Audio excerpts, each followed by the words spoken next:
میں ان چیزوں کو کیا آپ لوگوں کے سامنے رکھوں. لیکن حقیقت یہ ہے کہ جب 8-9 دن رہ گئے تھے تو بیگ صاحب نے پارٹی چھوڑ دی. اور ایک عجیب سی بات ہوئی, جب بیگ صاحب نے یہ پارٹی چھوڑی دوسرے دن واگرا کے حوالے سے فائنلائز ہونا تھا تو I was not in a position کہ میں بیگ صاحب کو کہتی کہ کل کے دن تک رک جائیے, بیکاز مجھے یہ لگا کہ یہ سوچیں گے اس نے الیکشن لڑنا ہے تو اس کو وہ جن ریزنس پہ میں پارٹی چھوڑ رہا ہوں اس کے لیے امپورٹنٹ نہیں ہے. میں نے کہا نہیں, میں آپ کے فیصلے کے ساتھ کھڑی ہوں. آل آف سڈن میں نے دیکھا ایسی حرکتوں پہ وہ لوگ اتر آئے. میں نے پھر ایک جگہ میں کمپین کر رہی تھی تو وہاں پہ بڑے بزرگ بیٹھے تھے, بیگ صاحب کے پرانے ساتھی بھی تھے, تو میں نے ان کو کہا کہ کون کہتا ہے کہ یزید مر گیا ہے؟ یزید تو زندہ ہے, صرف چہرے بدل گئے ہیں. اچھا مجھے بتائیے 370-35 سے سوائے مودی اور آنریبل پرائم منسٹر اور امت شاہ کے بغیر شاید کسی کو پتہ ہوتا. تو یہ تک اس وقت پی ایچ ڈی نے کہا کہ جناب یہ بیگ صاحب نے ایڈوائز کیا کیونکہ وہ کانسٹیٹیوشنل ایکسپرٹ ہے.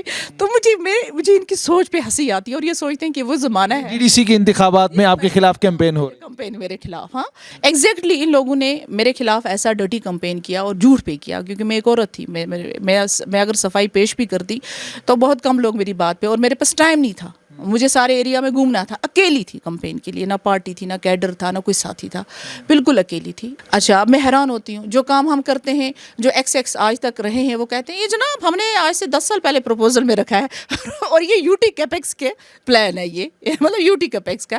اور مجھے شرم آتی ہے اس میں کہتی ہوں ٹرانسفارمر پہ یہ لوگ پالیٹکس کرتے ہیں. بیگ صاحب کے حوالے سے مفتی صاحب نے یہ بھی کہا تھا کہ یہ میرا وہ ساتھی ہے جس کو چیف منسٹری آفر ہوئی. میرے ہاتھ میں ہے جی دین دیال اپادھیائے پنچایت سشکتیکرن پرسکار, یہ ایوارڈ ہے. یہ بالکل الگ طریقے سے انٹرویو میں نے صرف اس لیے شروع کیا, اکثر کوشش کرتا ہوں میں کہ انٹرویو جو ہے ایک مہذب طریقے سے شروع کیا جائے.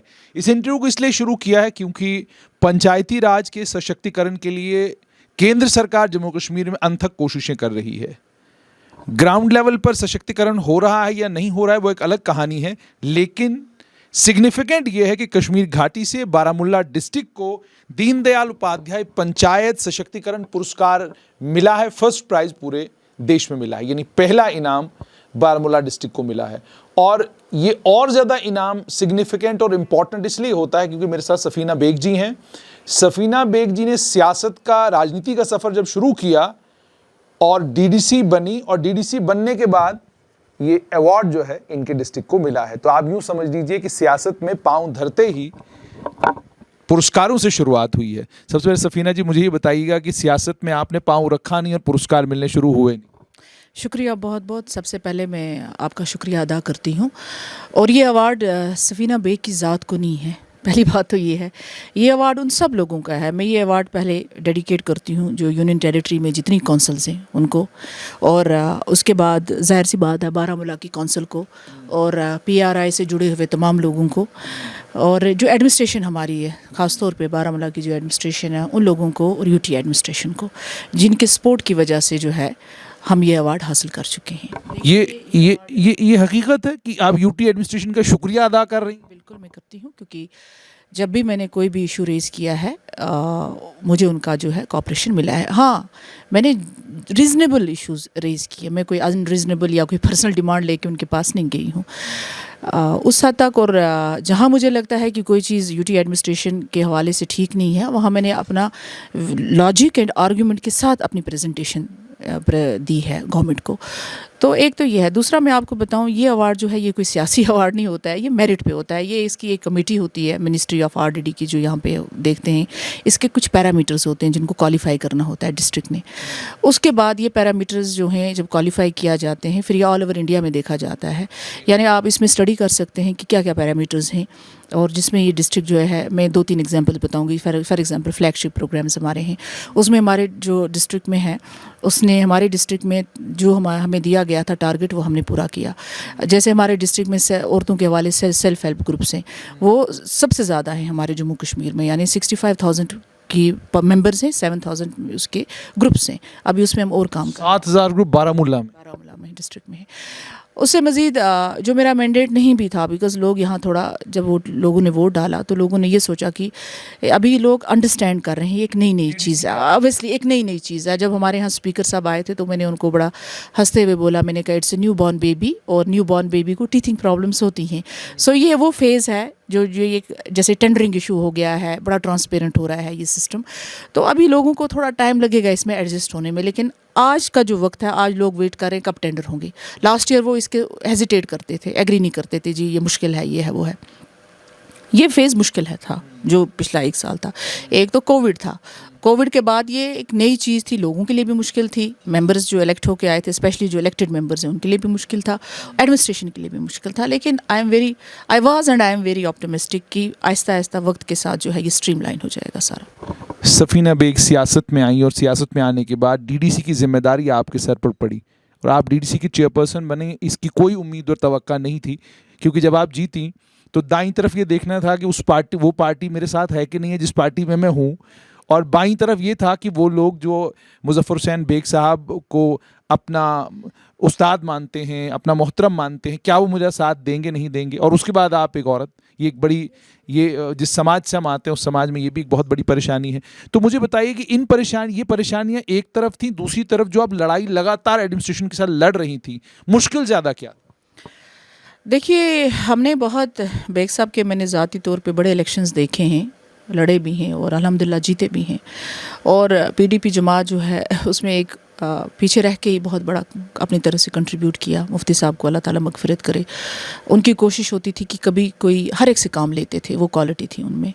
تو بیٹھنے تو دیتے نہیں تھے. ایسا نہیں ہے کہ میں نہیں تھی سیاست میں. ہاں، میرا ذاتی طور پہ آپ یقین کریں، کوئی میری اس بات پہ یقین شاید نہ کرے، لیکن یہ میرے اور میرے اللہ کے درمیان ہے کہ میری خواہش یہ تھی کہ بیگ صاحب ایک ایسٹ ہیں جموں کشمیر کے لیے، اور مجھے یہ سیٹسفیکشن تھا کہ بیگ صاحب کنٹریبیوٹ کر رہے ہیں، تو میں اگر پیچھے سے کام کر رہی ہوں آئی واز سیٹسفائڈ. تو کوئی کئی دفعہ کہا بھی گیا آپ الیکشن لڑیے، آپ کو ایسے کریں گے، تو مجھے وہ بہت عجیب سا لگتا تھا جیسے کوئی لالی پاپ سا ہے. میں مظفر بیگ کی بیوی ہوں تو چلیے مجھے ایک لالی پاپ سا مل گیا. تو ان چیزوں پہ میں نے کبھی کمپرومائز نہیں کیا. دوسرا یہ تھا کہ جب تک اب بیگ صاحب کا کنسنٹ نہیں ہوتا، میں ابھی مطلب فار ایگزامپل جب میں پارٹی میں بھی آئی پی ڈی پی میں، تو میں نے استاد محبوبہ جی کو کہا کہ میں آرگنائزیشن کی پوزیشن لوں گی، کانسٹیٹیوشنل پوزیشن نہیں لوں گی جب تک میں کنٹریبیوٹ نہ کروں اوپنلی. بیک ڈور میں کرتی تھی لیکن سامنے. پھر میں اسٹیٹس وومن ونگ کی پریزیڈنٹ بھی بنی، اپنی طرف سے کوشش کی کام کرنے کی، اور ایسا نہیں ہے، بہت کھلا ہاتھ ملا کام کرنے کا، کوئی رکاوٹ نہیں تھی. اس کے بعد جب یہ ڈی ڈی سی کا الیکشن ہے، آنیسٹلی مجھے لڑنا نہیں تھا، لیکن یہ ایک عجیب سا اتفاق ہے کہ اس الیکشن لڑنے کے لیے بھی مجھے محبوبہ جی نے بلایا. تو انہوں نے مجھے کہا کہ یہ 3 ریزرو ہو چکی ہیں، میں چاہتی ہوں کہ آپ واگورہ سے لڑیں، اور یہ تک بھی بولا کہ باقی 2 جو ہیں وہ مینڈیٹ آپ ہی دیکھیں کیسے کرنے ہیں فائنلائز. تو میں نے کہا یہ تو پوچھنا پڑے گا، ایک عجیب سا اتفاق ہے. پھر بیگ صاحب کے پاس لوگ آ گئے، عام لوگ آ گئے، بیکاز مجھے چانس ملا تھا کیوں وانی کے دوران جب وہ ایم پی لڑ رہے تھے الیکشن، تو اس ایریا میں کام کرنے کا.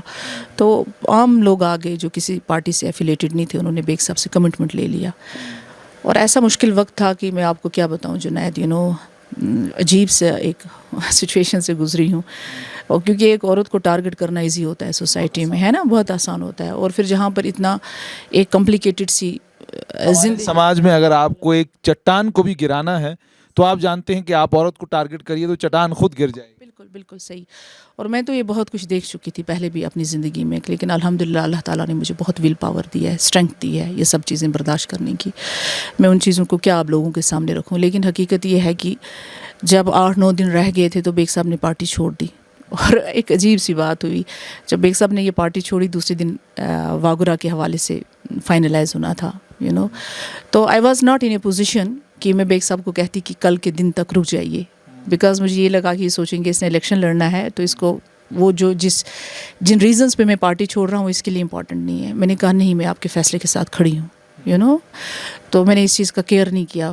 میں نے کہا نو. لیکن ایک طرف سے مجھے یہ تھا کہ یہ بریچ آف ٹرسٹ ہو جائے گا لوگوں کے ساتھ، بیکاز لوگ آلریڈی کمپین کر رہے تھے، عام لوگ کر رہے تھے. تو میں نے کہا اگر میں پیچھے ہٹ جاتی ہوں اس صورت میں بھی لوگ کہیں گے یہ تو ہے ہی نہیں پولیٹیکلی، ہماری وجہ سے تھے، اور اگر میں کنٹیسٹ کرتی ہوں اور مجھے پوری اپریہنشنس تھی کہ سارے فورسز ایک طرف ہو جائیں گے. سفینہ بیگ کا الیکشن نہیں تھا، یہ تو مظفر بیگ کو ہرانا تھا اور دلی کو دکھانا تھا یہ تو آدمی ہے ہی نہیں کچھ، ہم نے تو آپ سے پہلے کہا ABCD میں نام نہیں لوں گی. تو سیاسی سرکلز میں بھی یہ کہنا تھا کہ دیکھو اس کو اپنی بیوی بھی ہار گئی، تو یہ بہت ساری چیزیں تھیں. 8 دن بچے تھے اور میں نے اپنا بیگ پیک کیا. میں نے کہا مجھے بارہمولہ جانا پڑے گا، اور میں اور بیگ صاحب اکیلے تھے. تو انہوں نے کہا نہیں میں تمہیں اکیلا نہیں جانے دوں گا. میں نے کہا لیکن ایک ہی صورت میں آپ کمپین نہیں کریں گے، کیونکہ آپ نے وعدہ لے لیا کمپین نہیں کریں. آپ کمپین نہیں کریں گے. میں نہیں چاہتی ہوں کہ DDC کے لیے آپ کمپین کریں. تو وہ 8 دن، اور جس دن فارم بھی بھرنا تھا تب تک میں نے ان لوگوں کو بلایا اپنے بلاک کے. میں نے کہا آپ کوئی اچھی پڑھی لکھی لڑکی دیجیے، میں کمپین کروں گی. تو انہوں نے کہا نہیں ہم نے تو کینڈیڈیٹ کو دیکھ کے کیا، ہم تو آپ کو دیکھ کے کر رہے ہیں. تو پھر اللہ بسم اللہ کر کے میں فیلڈ میں نکل گئی. لیکن جو میں نے دیکھا، کہتے ہیں کہ جو لوگ میرے ساتھ 3 دن پہلے کھڑے تھے، جن کا کوئی سیاسی وجود بھی نہیں تھا، اور جن کی اتنی بیگ صاحب نے مدد بھی کی ہے، کیا نہیں کیا ہے بیگ صاحب نے ان کے لیے، ان کو میں نے دیکھا چہرے ان کے بدلتے ہوئے. بیکاز انہوں نے دیکھا اس کو PAGD کا مینڈیٹ نہیں ہے، اب تو اس کے ساتھ رہنے کا کوئی فائدہ نہیں ہے، تو ہار جائے گی، اور ہمیں تو ملنا نہیں ہے کوئی فائدہ اس سے، monetary benefit. All of sudden میں نے دیکھا ایسی حرکتوں پہ وہ لوگ اتر آئے. میں نے پھر ایک جگہ میں کمپین کر رہی تھی، تو وہاں پہ بڑے بزرگ بیٹھے تھے، بیگ صاحب کے پرانے ساتھی بھی تھے. تو میں نے ان کو کہا کہ کون کہتا ہے کہ یزید مر گیا ہے؟ یزید تو زندہ ہے، صرف چہرے بدل گئے ہیں، صرف چہرے بدلے ہیں. منی پاور الگ سے، پروپوگنڈا. اچھا مجھے بتائیے 370-35 سے سوائے مودی اور آنریبل پرائم منسٹر اور امت شاہ کے بغیر شاید کسی کو پتہ ہوتا. جو یہاں پہ گورنر تھے مجھے لگتا ہے ان کو بھی معلوم نہیں ہوتا یہ ختم ہونے والا ہے. ہاں کئی لوگ حالانکہ الزام لگاتے ہیں کہ نیشنل کانفرنس کی لیڈرشپ کو بتایا گیا تھا. نہیں I don't agree with this is all propaganda.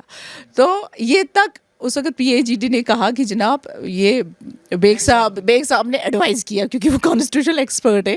تو مجھے ان کی سوچ پہ ہنسی آتی ہے، اور یہ سوچتے ہیں کہ وہ زمانہ ہے. DDC کے انتخابات میں آپ کے خلاف کیمپین ہو رہا ہے. کمپین میرے خلاف، ہاں جی اس لیے ہوا اس کو، تو یہ ہوا اس وجہ سے یہ جو ہے کیا اس کو کہتے ہیں، ان کو ایوارڈ ملا. ان کو یہ نہیں پتا ہے کہ بیگ صاحب ایک سیلف میڈ ایک فارمر کا بیٹا تھا، اس کو کوئی اس میں نہیں ملا، لیگیسی میں پالیٹکس نہیں ملی. He was a topper from 8th Harvard تک جا کے ٹاپ کیا. اکیڈمکس دیکھیے، as lawyer as a profession دیکھیے، پھر 3 سال ان کا گورننس دیکھیے. ہاں تو یہ چیزیں، یہ ایوارڈ ایسے نہیں ملتے ہیں رشتہ داری پہ یا لحاظ پہ. ہاں اور میں آپ کو بتاؤں، میں ابھی تھوڑا سا ٹاپک سے تھوڑا بدل رہی ہوں. میں بیگ صاحب کے پاس ساتھ گئی پدم بھوشن دیکھنے کے لیے. مجھے BJP کی آئیڈیالوجی کے خلاف ہو سکتی ہوں، میں ہر ایک کی اپنی ایک سوچ ہوتی ہے. حیران ہوگی میں وہاں پدم شری ایوارڈز کیسے لوگوں کو ملے. ایسی عورتیں جو ننگے پاؤں بالکل، جن کو کوئی جانتا نہیں ہے، میں کہ وہ سوچ بھی نہیں سکتے ہیں کہ ان کو یہ ایوارڈ ملے گا. 3 لاکھ درخت لگائے ہیں. تو یعنی ایسے لوگوں کی کنٹریبیوشن کو آئیڈینٹیفائی کیا اس گورنمنٹ نے. اس کے لیے میں مبارکباد پیش کرتی ہوں اس گورنمنٹ کو اور ان کمیٹیز کو جنہوں نے یہ. آپ ایسا کریں، آپ کو میں ریکویسٹ کرتی ہوں، آپ سروے کیجئے کہ یہ جو اس باری پدم ایوارڈز ملے وہ کس بیسس پہ ملے. ایسی عورتیں میں نے دیکھی، مطلب جیسے فار ایگزامپل سب سے زیادہ میں نے دیکھا کلچر میں، اسپورٹس کا تو ہے ہی ہے، کلچر میں دیکھا، اکیڈمکس میں دیکھا. پالیٹیشین بہت کم تھے. پالیٹیشین بہت، وہ لوگ جن کی جو سفارشی اکثر جن کو ایوارڈ ملا کرتے تھے وہ نہیں. بولنے والے، بڑے سرکل میں بیٹھنے والے، 3-4 کتابیں لکھ لی اور ایوارڈ لے لیا، ایسا کچھ نہیں تھا. میں نے دیکھا گراؤنڈ سے اٹھے ہوئے جن کو مجھے نہیں لگتا ان کو کوئی ایکسپوجر اپنے ایریا کے باہر ہوگا، وہ لوگ آئیڈینٹیفائی کیا اور ان کو ایوارڈ دیا جو کہ بالکل جینوئن تھے. تو میرا اتنا دل خوش ہوا کہ انہوں نے کتنی اچھی ایکسرسائز. وہاں یہ لگا کہ جو بیگ صاحب کو دیا گیا ہے لوگوں کو سمجھنا چاہیے کہ ان کی قابلیت اور ان کی لیاقت اور ان کی جتنے کم ٹائم میں جو ان کا دیکھیے. مفتی صاحب چیف منسٹر تھے، اور حقیقت یہ ہے کہ مفتی صاحب آگے تھے، کریڈٹ ہمیشہ چیف منسٹر کو جاتا ہے، لیکن کرنے والے مظفر بیگ تھا. یہ آپ کر سکتے ہیں، جو ہیلنگ ٹچ سے لے کے سیلف رول کے فارمولے تک سب جو کچھ. بعد میں انہوں نے کچھ ادھر ادھر کیا جب بیگ صاحب گئے، لیکن میں ڈیولپمنٹ کی بات کرتی ہوں. آپ مجھے یہ بتا رہے تھے کہ جب آپ کیمپین ہونے لگی DDC کی تو کیا کچھ اور کیمپین یہ تھا کہ مطلب کیا بتاؤں آپ، رائے بیگ صاحب. ہاں 370 پہ لوگ کھڑے ہو کے مطلب کہتے تھے کہ یہ جناب، مطلب مجھے دوسرا ایک اور مشو تھا، بیکاز اس کانسٹیٹوئنسی سے ہمارے بشارت صاحب تھے، تو وہ ہم ایک ہی پارٹی میں تھے. تو پہلے مجھے کھڑے ہو کے صفائی یہ دینی ہوتی تھی، بھائی بیگ صاحب نے یہ کینڈیڈیٹ لایا، ہم تو بیگ صاحب کو ووٹ ڈالتے تھے. کچھ ایریا میں یہ تھا اپر بیلٹ میں، تو یعنی ان کی اینٹی انکمبنسی جو تھی اس کے لیے مجھے کھڑے ہو کے پہلے صفائی پیش کرنی تھی کہ بھائی صاحب یہ ہماری اس میں کوئی غلطی ہے، ہماری کوئی غلطی نہیں ہے اس میں. نمبر 1 یہ. دوسرا، چند رشتہ داروں کو کرپٹ کر کے، جو کہ ہمیشہ بیگ صاحب کے خلاف رہے، ہوتا رہتا ہے فیملیز میں، تو ان کو اتنا یوز کیا اور جھوٹ پہ یوز کیا. یعنی صبح ووٹنگ ہے, رات کو ویڈیو سرکولیٹ کیا. لیکن وہ کہتے ہیں جیسے ابھی آپ نے ایک آیت پڑھی قرآن کی کہ آپ لوگ زمین پہ جب بناتے ہو کوئی چیز, پروگرام ہے, خدا کا اپنا پروگرام ہے, تو وہ کہتے ہیں کہ میں آپ کے دشمن کے ذہن میں ایسی بات ڈالوں گا جو آپ کے فائدے میں ہوگی. ایگزیکٹلی ان لوگوں نے میرے خلاف ایسا ڈرٹی کمپین کیا اور جھوٹ پہ کیا, کیونکہ میں ایک عورت تھی. میں اگر صفائی پیش بھی کرتی تو بہت کم لوگ میری بات پہ, اور میرے پاس ٹائم نہیں تھا, مجھے سارے ایریا میں گھومنا تھا. اکیلی تھی کمپین کے لیے, نہ پارٹی تھی, نہ کیڈر تھا, نہ کوئی ساتھی تھا, بالکل اکیلی تھی. اور لیکن الحمدللہ ان لوگوں کا جو میرے ساتھ رہے, کھڑے رہے اس وقت میں. کچھ ایریاز میں نہیں گئی, لیکن اس کے باوجود مجھے وہاں سے ووٹ پڑا. صرف اس پہ آپ جیسے میڈیا کے ساتھی تھے جنہوں نے بہت وائرل کیا میرا پروگرام جہاں میں جاتی تھی. لوگوں کا رسپانس بہت اچھا تھا, سب لوگ آئے, اور لوگوں کی ہمدردیاں ہوگی کہ یہ اکیلی ہے. اور دیکھیے کتنے گر سکتے ہیں یہ سیاست میں, کہ انہوں نے سیاست کو کیا سمجھا ہے کہ یہ کسی بھی حد تک جا سکتے ہیں. سیاست ایک یہ they think politics is a profession, and I think politics is a mission. لیکن ان کے لیے سیاست ہوتا ہے ایزی منی, ایزی فیم, اور اس کے بعد ایک دوسرے کو, اور ایسے لوگوں کی وجہ سے اچھے لوگ پالیٹکس سے دور بھاگ جاتے ہیں.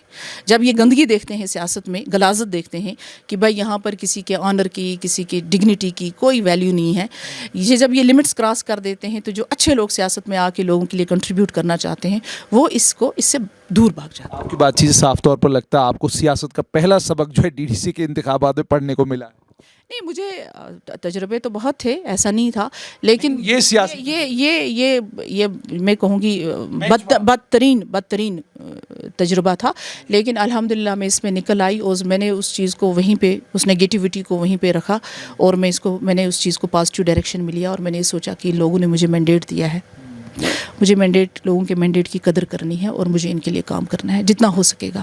اب میں آپ کے تھرو ان لوگوں سے یہ کہتی ہوں کہ دیکھیے ہم ڈیسیجن میکنگ میں نہیں ہیں, ہمارا کام ہے ڈیولپمنٹ کا.